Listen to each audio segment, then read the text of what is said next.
ማንም ሰው አንዲት ቃል አውጥቶ መናገር እንደማይችል ውስጧ ከተረዳ ከዛ በኋላ ውስጧን ነው መኖር ያለባት። አማቾችሽ በእድሜ ትልቅ ስለሆኑ የባልሽ እናትና አባት፣ የባልሽ አክስት አጎት፣ የባልሽ እህት ወንድሞች በእድሜ ትልቅ ስለሆኑ እንዲሰድቡሽ መንግስት ፍቃድ አልሰጣቸውም። ታክስ አይከፍሉበትም። ማንም ፍቃድ የለውም አንቺን ለመስደብ። እድሜ ትልቅ ናቸው ይሁኗ፣ እናቱ እኮ ናቸው ይሁኗ። እንደ እናት ራሳቸውን ማስከበር ካልቻሉ፣ እንደ እናት ክብር መስጠት ካልቻሉ አባሪያቸው። ምክንያቱም ከራስሽ የሚበልጥ ነገር የለም። ህግ ህግ ነው፣ ስርዓት ስርዓት ነው። አማች ስለሆናችሁ እየመጣችሁ የልጃችሁ የወንድማችሁ ምናምን ሴት እየገቡ የሚሳደቡ ሴቶችን አንቺ አፍሽ ምላስ የለሽም፣ ያንቺ አፍ የተሳሰረ ነው፣ ያንቺ መብት አታቂም፣ አንቺ ሰው አይደለሽም፣ አንቺ ሴት አይደለሽም። ኑሮ አይበቃም ለመጨነቅ፣ ህይወት አይበቃም ለመጨነቅ፣ ልጆችሽን ቴኬር ስታረጊ አይበቃሽም ለመጨነቅ፣ ራስሽን ስትገነቢ ስትማሪ ወይ ስራ ስትሰሪ የሆነ ነገር ስታረጊ የመጣሽበት መንገድ ይበቃሻል። አማች ስለሆነ እየመጡ እኝኝኝ የሚሉብሽን ሰዎች አንቺም ምላስ አለሽ፣ ራስሽን ማስከበር አለብሽ። መከባበር ጥሩ ነው። ካላከበሩሽ፣ ከናቁሽ፣ ከሰደቡሽ፣ ካዋረዱሽ አንቺም እጥፍ ስጫቸው።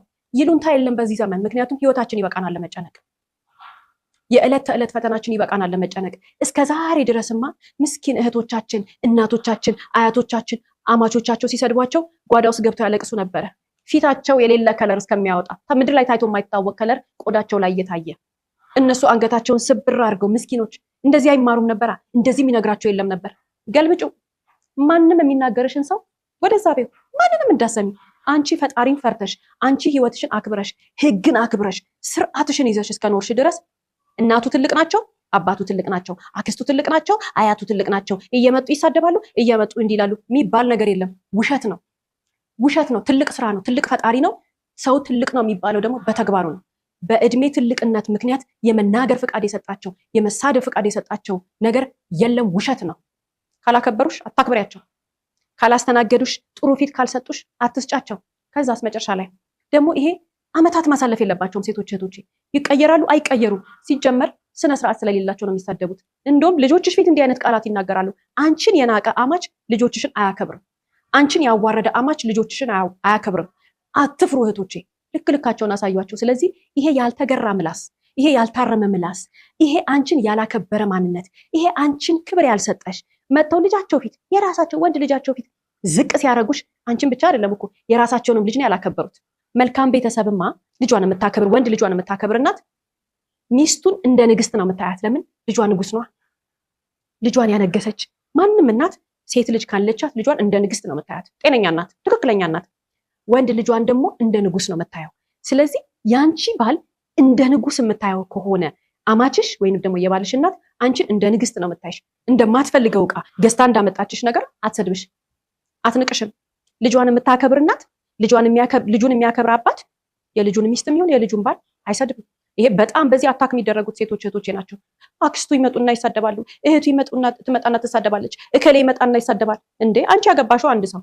እነዚህ ሁሉ የሚሰድቡሽን አንድ ላይ ጥቅልልል አርጊና ቤቴ እንዳትመጡ ብለሽ አባሪያቸው። ቤቱ ያንቺም ነው፣ ህይወቱ ያንቺም ነው። አይ እሱ ይከፋዋል፣ አይ እንደዚህ ይሆናል ይላሉ አንዳንድ እህቶቻችን። በጣም የሚያስገርመው ነገር መልካም ባሎች፣ መልካም ወንድሞቻችን፣ በጣም ጥሩ ባሎች ለሚስቶቻቸው ስርዓትን፣ ህግን፣ ፈጣሪን ፈርተው የሚኖሩ ወንዶች በጣም አስቸጋሪ እናት ይኖራቸዋል፣ ወይ በጣም አስቸጋሪ እህት ይኖራቸዋል። ቤት ውስጥ ሲመጡ ከሚስታቸው ጋር ሰላማዊ ናቸው። ለልጆቻቸው ጥሩ አባቶች ናቸው፣ ስርዓት ያላቸው። በቃ ለአንድ ወንድ ትክክለኛ ስርዓት ያለው ባል ነው፣ ትክክለኛ ስርዓት ያለው አባት ነው የሚባል ወንድ ሆኖ ግን እናትየው ይመጡና ቤቱን ይበጠብጣሉ። እህቱ ትመጣና ቤት ትበጠብጣለች። አክስቶቹ ልጆቹ ሁሉ ይመጡና ቤቱን ያተራምሱታል። እሱ በመሃል ላይ ሊሰቃይ ይችላል ብላ ሚስት ስለምታዝን ምን ትላለች? ለባሏ ስትል ዝም ትላለች። እንደዚህ አይነት ሰዎች አዎ ልክ ነው፣ ባላችሁን አታስገቡ።